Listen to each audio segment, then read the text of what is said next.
বিপিএলত কিয় যোগদান কৰিলে?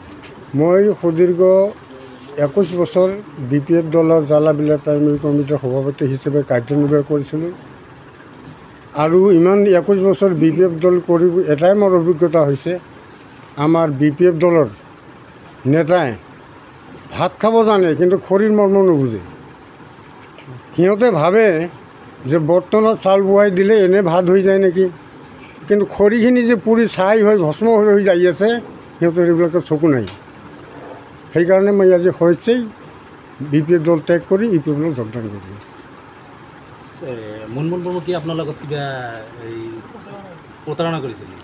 প্ৰতাৰণা কৰা ক'ব গ'লে বহুত ক'ব লাগে, তো চবেই এদিনতে নকওঁ, বাকী পৰ্যায়ক্ৰমে ক'ম আৰু। আজি এটাই কথা ক'লেও সিহঁতৰ খৰিৰ মৰ্ম নুবুজে। মই যোগদান অলপ কিছুদিন আগতে ভিতৰুৱাভাৱে বহুতে যোগদান কৰাইছোঁ, কিন্তু মই কৰা নাছিলোঁ। আজি সিহঁতক জইন কৰাৰ পিছতহে মই জইন কৰিলোঁ।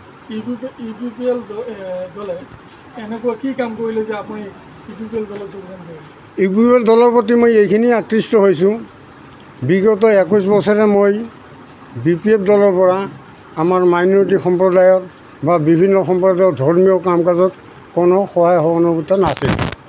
বিগত 5 বছৰ আমি দেখা পালোঁ যে EPPL দলৰ চৰকাৰে সন্মানীয় প্ৰমোদ বড়ো ডাঙৰীয়াই বিভিন্ন আঁচনিৰ জৰিয়তে আমাৰ সংখ্যালঘু সম্প্ৰদায়ৰ ঈদগাৰ মাটি, কবৰস্থানৰ মাটি চৰকাৰীভাৱে আবণ্টন দিছে আৰু বহুতো দুখীয়া মানুহকো বসতি কৰাৰ কাৰণে আবণ্টন দিছে আৰু হিন্দু সম্প্ৰদায়ৰ মানুহখিনিৰো মন্দিৰ আৰু কি কয় গীৰ্জা বহুতো অনুষ্ঠানত অনুদান আগবঢ়াইছে। সেইখিনিৰ প্ৰতি আকৃষ্ট হৈ আমি যোগদান কৰিলোঁ।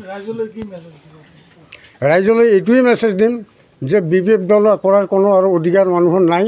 আপোনালোকে স্বেচ্ছাই EPPL দলৰ প্ৰতি আকৃষ্ট হৈ সংখ্যালঘুৰ প্ৰতি যিহেতু এখেতে ইমানখিনি আগুৱাই আহিছে, আমি আটাই সংখ্যালঘু মানুহখিনি যাতে আমি EPPLত থাকিব পাৰোঁ।